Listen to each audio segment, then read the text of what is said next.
নমস্কার বন্ধুরা, ঝিলিক পূর্ণিমা রান্নাঘরে আপনাদের সবাইকে স্বাগত। চলে এসেছি আরও একটা নতুন ভিডিও নিয়ে। একটা ইউনিক রেসিপি, আমের মালপোয়ার রেসিপি। খুব একটা সহজ রেসিপি।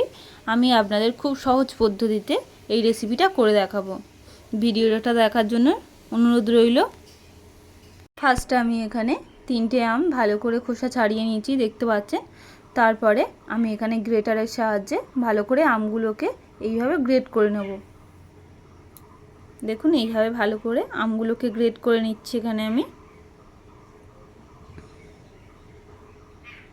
ভালো করে গ্রেট করে নিয়েছি। এখানে আমি গ্রেট করার পরে দেখুন এখানে একটা পেস্ট তৈরি হয়ে গেছে।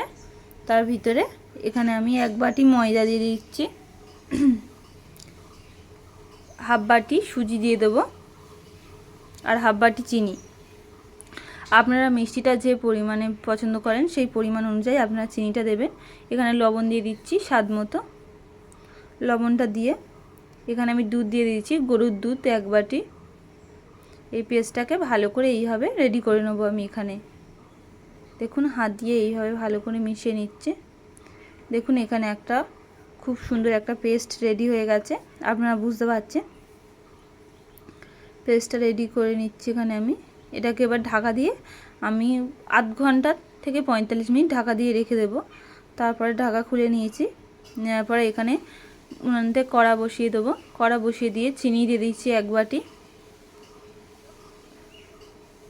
জল দিয়ে দেবো। এখানে আমি 2 বাটি জল দিয়ে দিলাম। 2 বাটি জল দিয়ে ভালো করে চিনির রসটাকে, শিরাটাকে ভালো করে তৈরি করে নিতে হবে।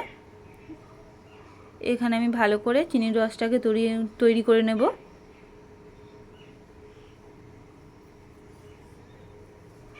চিনিগুলো যতক্ষণ না গুলবে এইভাবে নাড়িয়ে নাড়িয়ে চিনিগুলোকে গুলিয়ে দিতে হবে।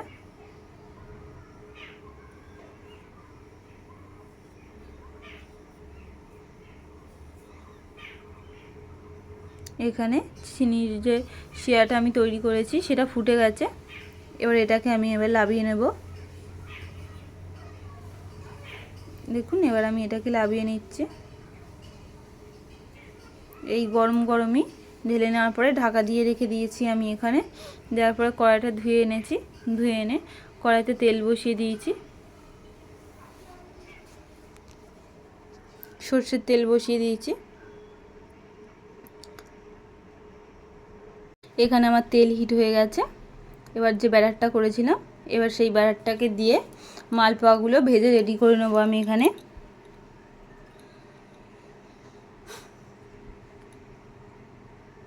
এইভাবে ভালো করে মালপোয়াগুলোকে ভেজে নিচ্ছি। 1 পিঠ হয়ে গেছে, আরেক পিঠ এইভাবে উল্টে দিতে হবে।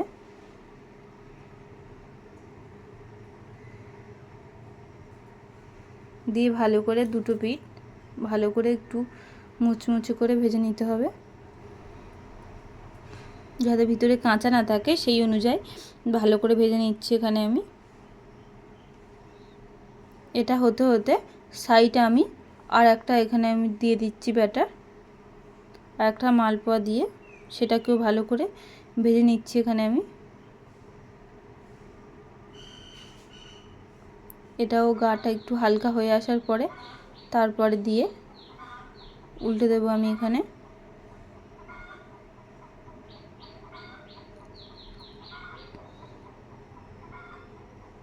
এটা খুব লো ফ্লেমে করতে হবে। পাশে আর একটা দিয়ে দেবো। এইগুলো খুব আস্তে আস্তে লো ফ্লেমে আস্তে আস্তে করতে হয়।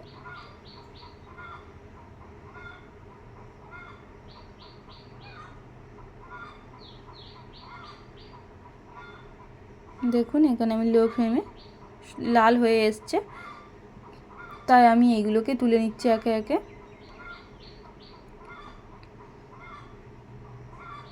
দেখুন ভাজার পরে চপের মতন দেখতে লাগছে। মালপোয়াগুলোকে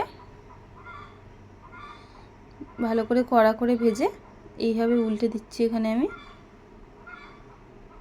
দেখতে পাচ্ছেন।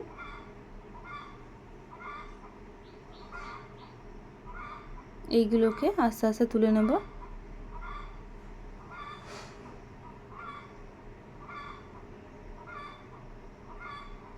সবগুলোকে তুলে নিচ্ছি। এখানে আমি তুলে নেওয়ার পরে এখানে যে চিনির যে শিরাটা তৈরি করে রেখেছিলাম সেই জলের ভিতরে আস্তে আস্তে এইগুলোকে একটা একটা করে এইভাবে দিয়ে দেবো। দিয়ে দিলেই আপনাদের রেডি হয়ে যাবে আমের মালপোয়ার রেসিপি। এইভাবে আপনারা বাড়িতে থাকা আম দিয়ে এইভাবে রেসিপিটা বানাবেন। আশা করছি আপনাদের সবার খুব ভালো লাগবে এই ভিডিওটা। যদি আমার এই ভিডিওটা ভালো লাগে চ্যানেলটিকে like, comment, share and subscribe করে দেবেন। ততক্ষণ আপনারা সুস্থ থাকবেন, ভালো থাকবেন, সবাইকে ভালো রাখবেন। নমস্কার, দেখা হবে আর একটা নতুন কোনো ভিডিওতে।